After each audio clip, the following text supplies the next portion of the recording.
This program was first broadcast on Canterbury's access media station, Plains FM, and was made with the assistance of New Zealand On Air.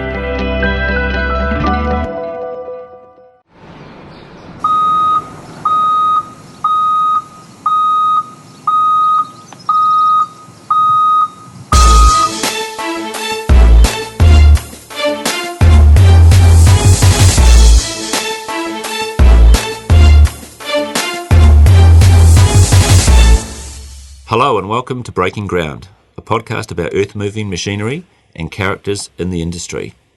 Both your hosts work for TerraCat, New Zealand's Caterpillar machinery dealer. I'm Richard Clark. And I'm Marty Turek. In this podcast, we'll hear stories from a wide range of people, and today we're introducing Graham Walker. Graham's been in the industry for over 50 years, starting off as a mechanic after leaving school. He has a long association with the Ministry of Works, more lately Works Infrastructure, and Downer.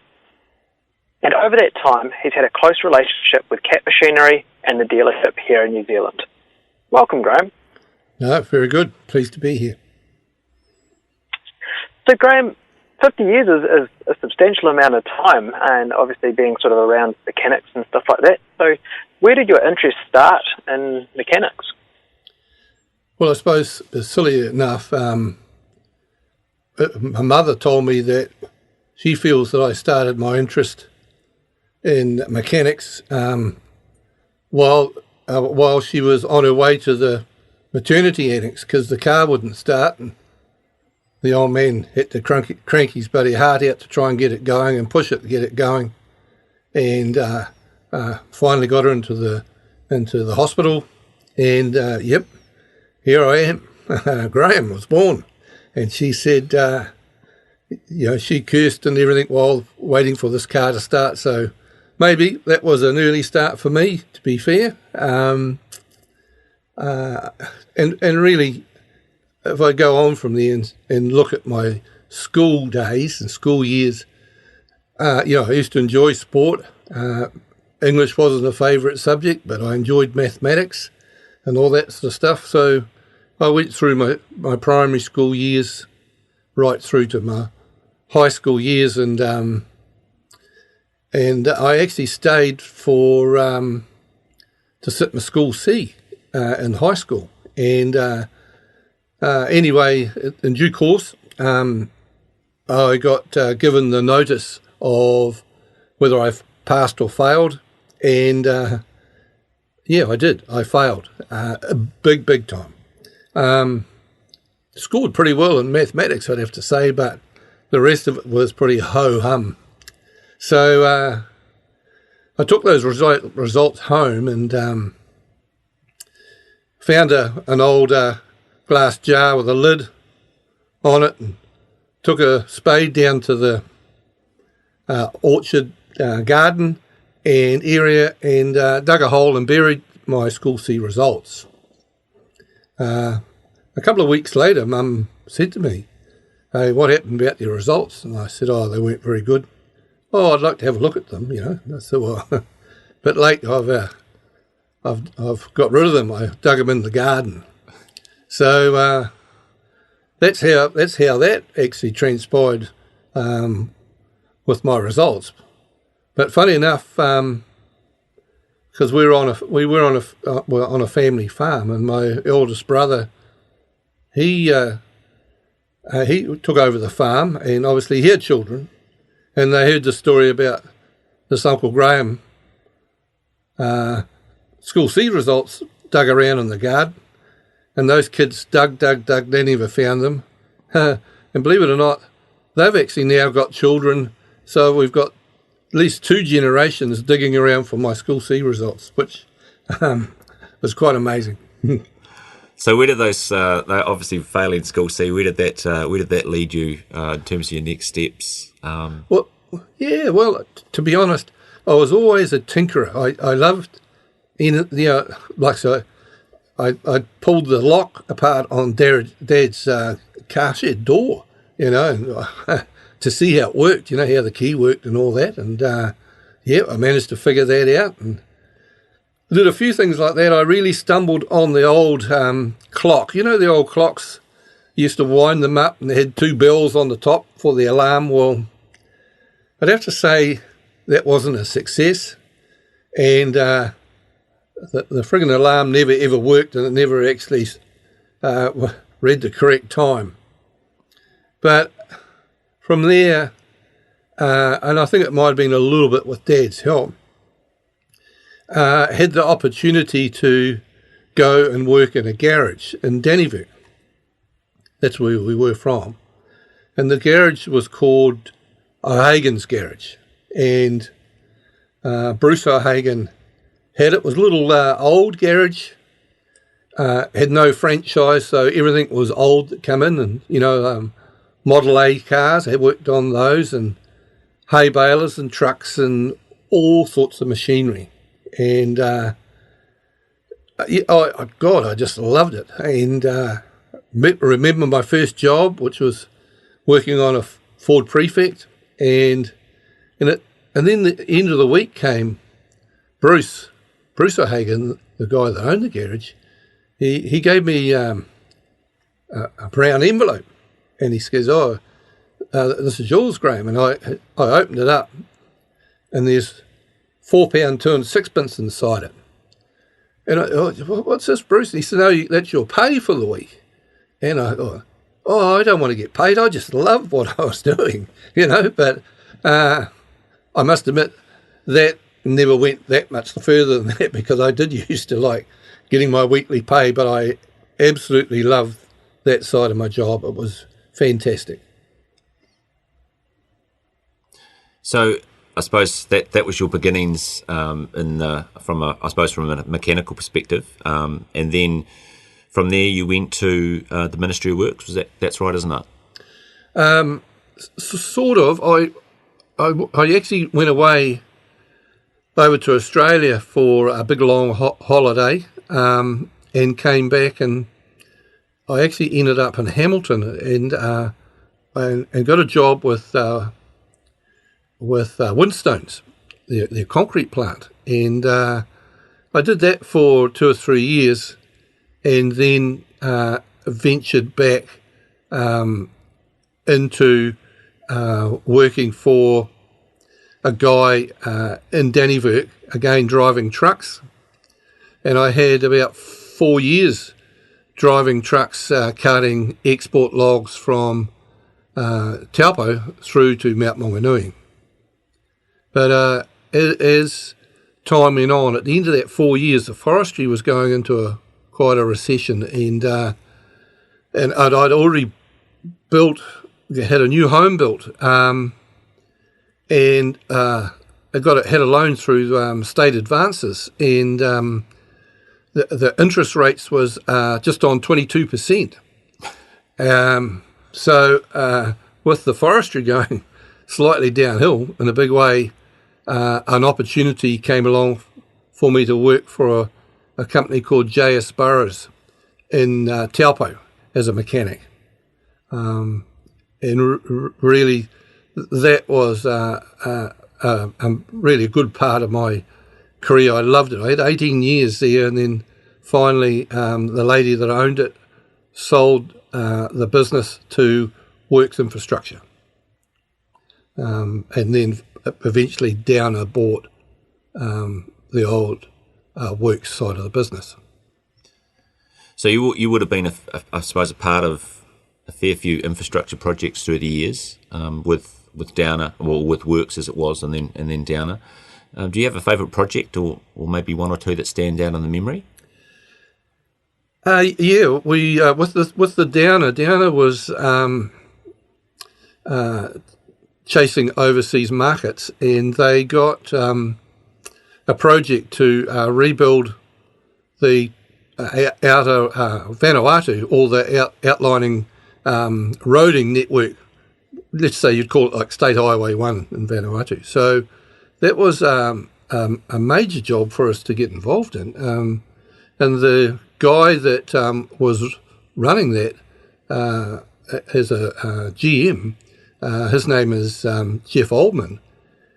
He actually came out to see me at Takanini. We're at the Downers Yard at Takanini, explained what was going to happen on this job, and he painted a pretty good picture, because when he went away, I got my troops at Takanini Depot together, and I said to them, hey, this is a job that has happened, and I'd like to think that our Takanini branch could actually project manage the organising the equipment to go to this project. So we're talking a huge, large amount of equipment and materials. So the project hired one of the Ceto barges in Auckland, which I don't know what the measurements, but it could be 100 metres long by 60 metres wide, and that total bottom deck was filled up with sealing aggregate for the chip sealing, and through the centre crossways in the barge we filled that with containers. So that was like everything you would need on a project, from shovels, jackhammers, survey equipment, bloody near down to toilet paper, everything that you would use on a project. And those containers were all full right to the top with that, and in the centre, which divided the aggregate. And then on top of the aggregate, we then put, all the trucks, the water carts, the graders, the bulldozers, rollers, excavators. The whole top of that Ceto barge was full with equipment. And in actual fact, it was hugely impressive looking when you saw it all together. And there was one of the guys at work. He had a helicopter, and he actually said to us, "Hey, would you like to go and have a look down at the harbour? See it all lined up, and you better take some photos." So we agreed on that. So there was the office girl, Miriam, and myself, and my Denise decided to go this particular trip. So we went out to the airport and met this young lady, which I thought was going to be just like the secretary in the office, but it ended up she was the pilot for it, and she was a lovely, lovely lady, but very, very short. And we hopped into the helicopter. Denise and I hopped in the back. Miriam sat in the front, and the first thing she said was, "Oh God, I've got to shift the seat all the way forward. I can hardly reach the pedals." And I saw Denise looking at me with a funny look on her face. And then she went to start the helicopter, and it wouldn't start. So she said, "Oh, excuse me, I'll just go and get the aircraft mechanic to come and have a look at it." Well, at that point, I heard Denise's seatbelt come apart. She leapt out of she said, "No friggin' way I'm flying on this thing." and anyway, the mechanic came over, and it was just a little tinkle here, and up we went, and it was a fantastic trip right round, and it was neat to see. Took lots and lots of photos and came back nice and safely. So that barge obviously made its way through up into the islands. Mm-hmm. And what was sort of the next step from there? Well, the boys, some of the guys had gone over previously and made a ramp in a little bit of sort of like a bit of an estuary area. So we unloaded it all off the beach and had a lay down area, which was, if you can imagine, had a whole lot of cloth put down so the sealing chip could be spread on so it didn't get contaminated. So we had, I think we might have had about 36 hours, might have been a bit more, to actually unload the whole barge. And that's to unload it, clean it up, sweep it, and cut off any things that we'd welded to the deck. And if not, every hour over that was $1,000 cost for the barge sitting there.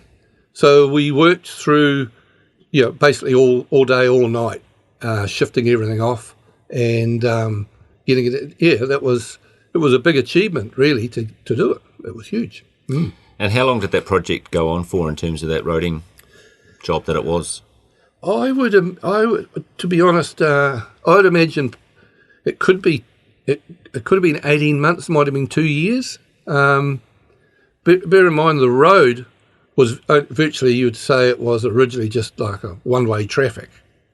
Huge amount of potholes. So, it wasn't just doing the road. We had to do all the drainage, all the culverts.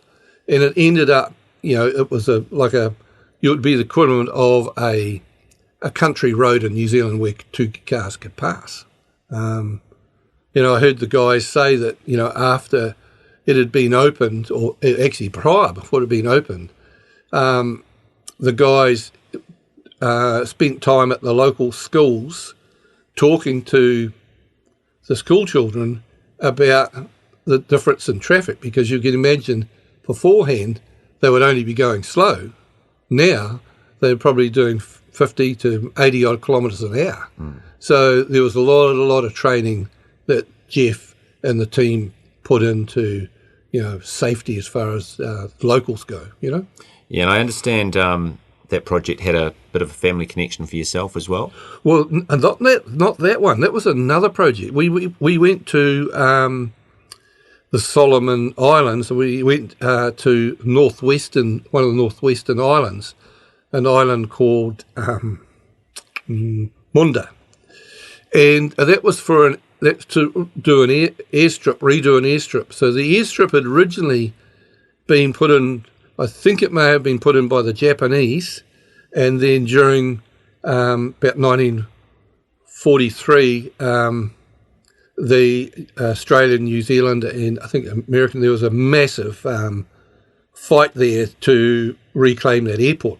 And in actual fact, for me, my dad was in the Solomon Islands, and he was part of that area that he was in during the war. So for me, it was really quite a neat experience to go there and walk on a bit of ground that he had walked on, and thankfully got back alive, But that was the Munda project, and the reason of that project was the planes that used to come out of Australia could only take a certain amount of weight. They had to totally fill them and very little freight, because if they got up to the mainland of the Solomons, Honiara, I think is the main airport there, and if there was something wrong at the airport, they had to have enough fuel to get back. So by lengthening this Munda airport, gave them a safety net if something went wrong. So it was, again, that was a huge job by Downer, and New Zealand government had quite a lot to do with that. And I understand that you, as you were doing some of the excavations for that project, you found some interesting remnants from the Second World War as part of that. Yeah, well, before we could actually start, with talking with locals, I dare say Jeff and them would have done, they had to get an overseas ordnance team in there to do a lot of checking for unexploded or spent shells. The number went into thousands that they found, and even bombs that hadn't gone off. So these guys, they worked on that area and got it all safe before we could shift even a piece of ground. Yeah. Yeah, certainly something that you wouldn't come across normally with any normal project. So yeah. Now you've had a long relationship with New Zealand's Caterpillar dealer. Does that date back to the Gough and Hamer days? Yeah, it would do. When I was with J.S. Burrows in Taupo, we had some Cat machines. To be honest, didn't have many. Most of the graders were Cats. And we used to have dealings with Artie Rankin. He was parts and the guy that used to call into to customers, and met up with Artie, and we were amazing bugger. He's retired now. I think he's got interests in other things that you put into bottles and let it wait for a while and then you drink it into wine. But so through my time right up until Artie retired, him and I had a really close relationship. Mm. And so, obviously over the time you've had a couple of very interesting projects, Graham, around sort of that sort of thing. Now, you came in and worked for us at TerraCat, and I believe you're involved in a pretty significant project for the New Zealand Army. Can you tell us a bit about that project? Yeah, that was interesting. I was working at TerraCat, or Goss it was then, in Palmerston North, and I was project managing a few things there. In actual fact, they got me project managed to putting a new 450-ton track press into the Palmerston North depot and get that set up, because it was only the one in the country to do all the big D10s and D11s track gear. So I put that together for them, and then the manager at that time, Wayne Morgan, he said to me, "Hey, we've got another project coming along with the Army. Would you be interested?"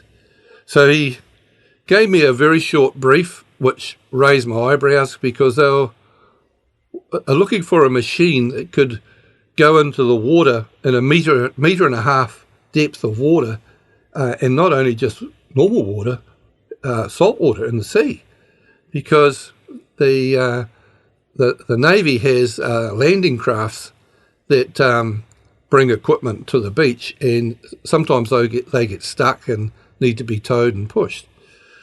But the more I looked at that, the detail in that contract, and then was set up with a meeting in Trentham with the Defence Force and the guys that were ahead of that project for the Defence Force, it really grew on me. I could see how we could make it work, and not only just me, talking with our key guys at work. We had Arthur Galloway and Josh Johnson and Louis Holmes. We thrashed it out and we got it together, and it was a delight to be able to do all the modifications and suggest modifications, test them. They all had to be tested 100%, and so they should for the Defence Force, and see it go through to its end result. And then on the back of that, they wanted another machine to replace like a D5 they used to use for pushing the barges in and out. And they were looking at a D6, which we would have been happy for a D6, but to be honest, when we measure a D6 and measure a metre and a half of water, that is actually over the total engine. The engine would be totally submerged in water. So from there, we led them towards a skidder, and we actually had a 555D close by, and we did some trials down at Himatangi, and the Defence Force came along to have a look, and we had Omar, our CAT trainer, demonstrated it, and honestly and truly, within 3 hours, they gave me a phone call back and said, "Yep, this is the machine." And we had some extensive modifications on that machine.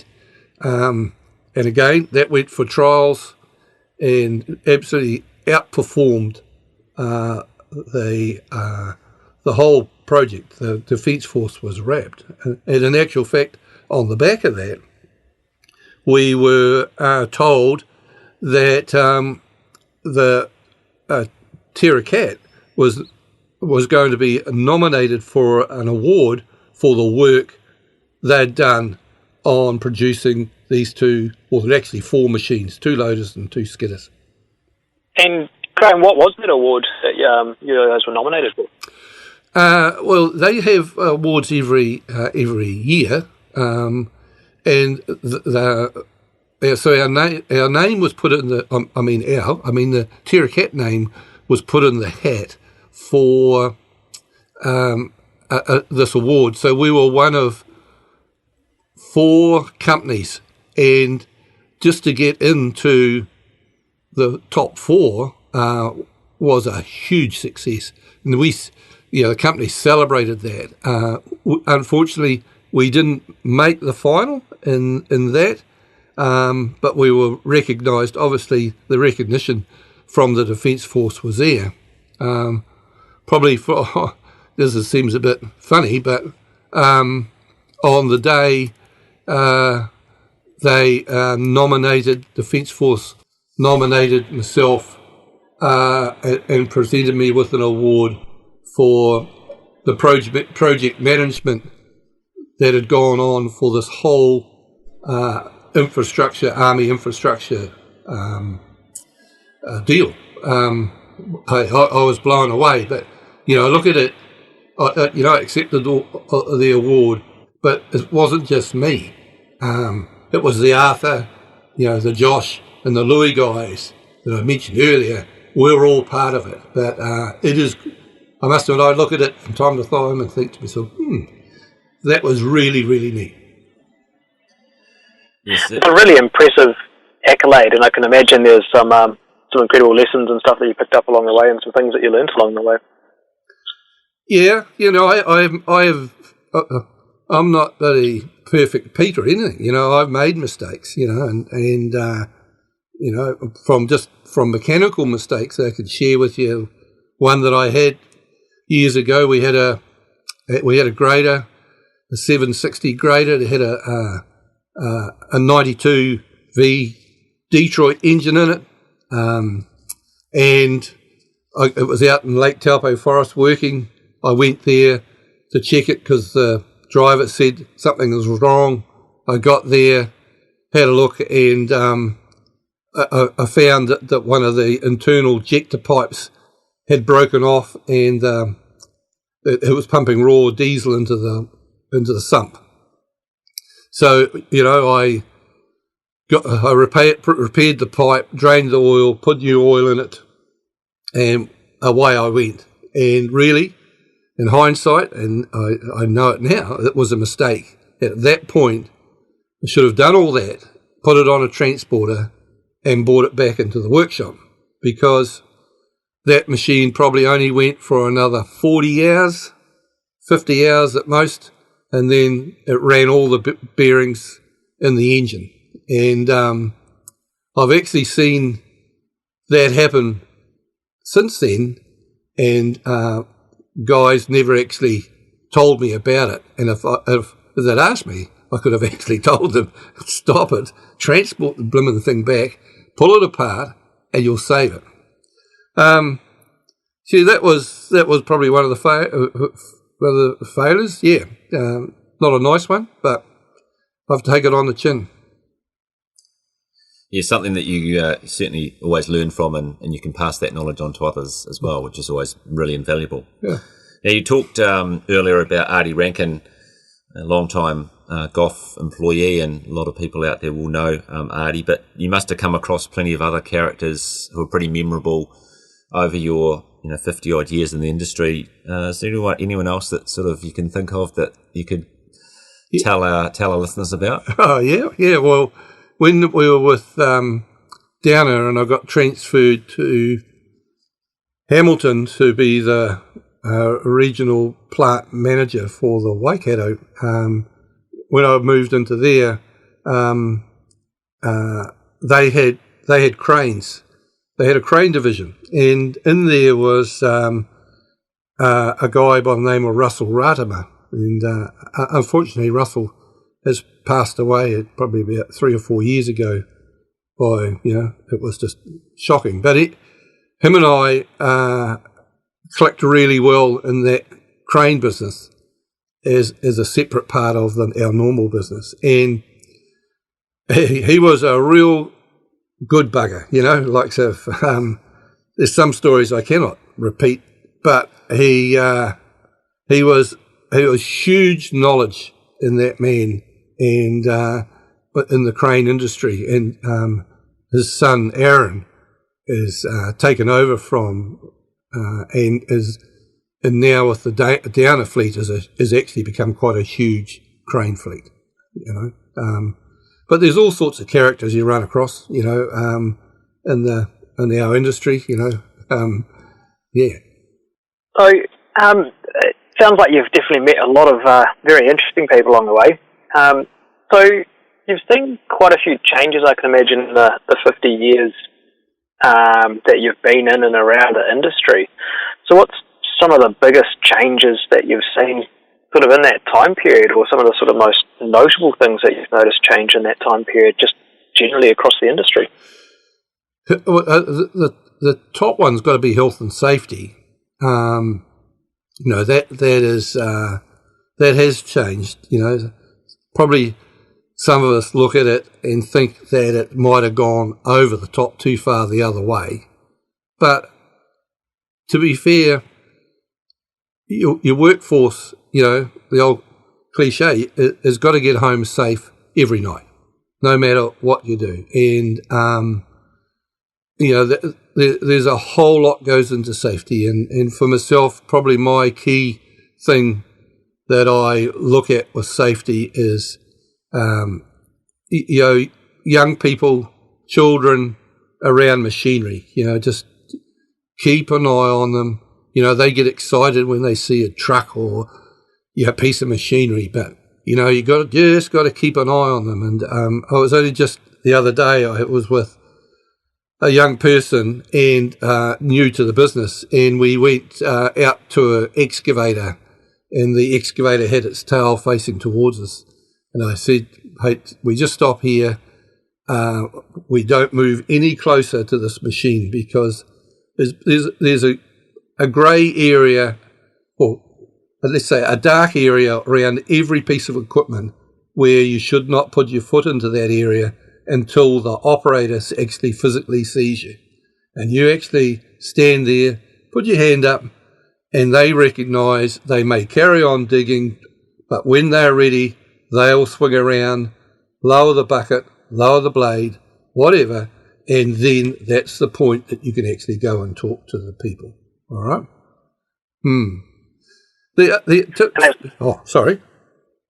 That's some really good advice for sort of young people who aren't familiar with the industry and that sort of thing as well. We hear about too many sort of horror stories. So yeah. The other key thing that I just absolutely loved was the introduction of Product Link. So that's livening up the machines that would report back, to TerraCat, or you log on yourself and you can monitor the machines. And we were actually doing a large project and with another company, and the machines were all being charged by the hour.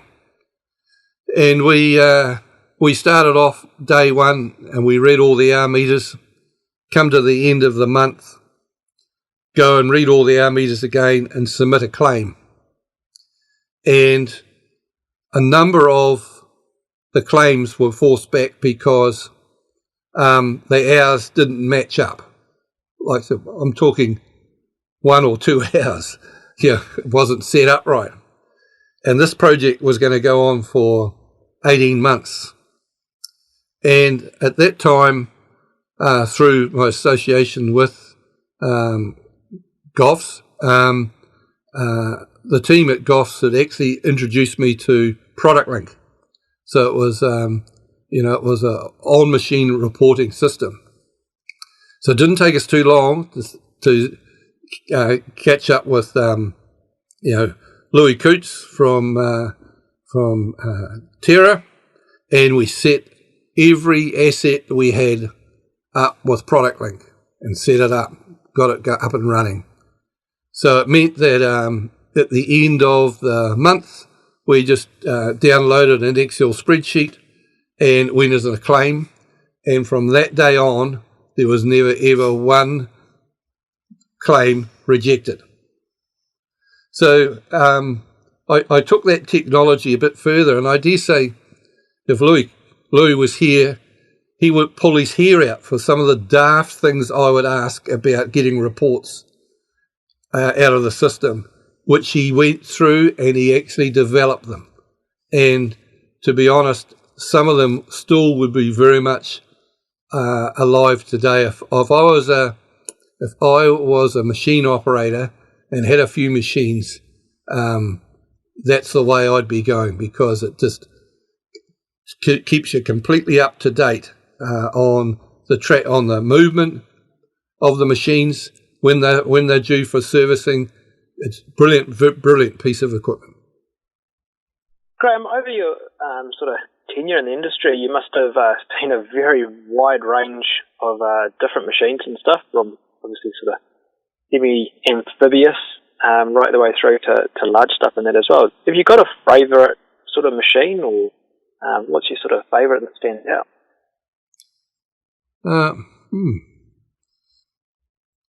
They're all favourites. I love them all, really. I bet there were some days where they weren't your favourite. yeah, there were in my early days. But I'd have to, for the company's sake, be pretty proud of the work we did for the Defence Force. Those two machines, and I don't think we've seen the end of that with those. I think because they're all tied in with NATO and all that sort of stuff between New Zealand, Australia, and all that, and hopefully that knowledge is being shared around, and we'd be more than excited. We're really excited if something went more for that, but that would have to be our best ones. And talking of special machines, you are currently restoring an old Cat D2. Yep. Do you want to tell us a bit about that? Yeah, well, my nephew Barry, he's got some machines in his yard. He's does a lot of transporting and all that, and he must have thought I was looking a bit glum or something one day, because he said to me, "Hey, Uncle, I think I've got a project for you to do." I said, "Oh, yeah, what are you looking at, mate?" He said, "I got a D2. You want to come and have a look?" So I went up to his yard in Napier, and he was a D2. It's a 5U 15200, so it's a reasonably late one towards the later models of them, but it was in pretty poor shape. And he got it dragged onto the transporter, brought it down to home, and I couldn't put it into my workshop because I'd already spent a huge amount of money on resealing my total driveway. So we had to park it in the paddock. So where it came off the transporter, I started stripping it into chunks that I could finally move around. So it's been a project that's gone on for getting close to 18 months now, I suppose, and I've now got it virtually fully assembled in my workshop. And so it's I tell you what, I have loved every minute of it, to bloody go out there in the shed and just work away for an hour or two, pull things apart.